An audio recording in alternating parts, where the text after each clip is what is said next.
5 लोकांच्यावर भाले आणि 5 तलवार होते. एकदम त्यांच्या अंगावर धावून घेताच त्यांच्या हातात तलवारीसून ते संख्येने जवळजवळ 40-50 लोक होते ते पण.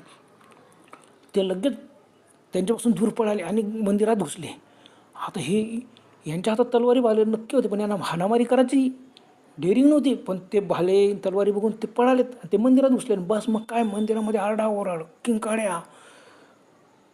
मग यांनाही विचारलं का रे आपल्याला तर भाले तलवार चालवता येत नाही, किती लोक हे बापरे. आणि हे भाले तलवारी सहित जिकडे ते तिघं म्हातारे पळाले ना पाठीमागच्या रस्त्याने पळून गेले. हे बी पळालेत, दऱ्याखोऱ्यात लपलेत, खाली उतरलेत. दऱ्याखोऱ्यात झाड जंगल साप आहे का काय, भीती अंगाला थरकाप सुटला. बापरे काय होते मध्ये नुसतं किंकाळ्याचा आवाज, मोठमोठे ओरडण्याचे आवाज. दऱ्याखोऱ्यात लपलेच नाही, झाडाझुडपामध्ये लपून गेले. कोणी आवाज केला नाही. आता कोण कुठे लपलं काही समजायला मार्गच नव्हतं. किती लोक पळाले तर किती लोक लपले काहीच नाही.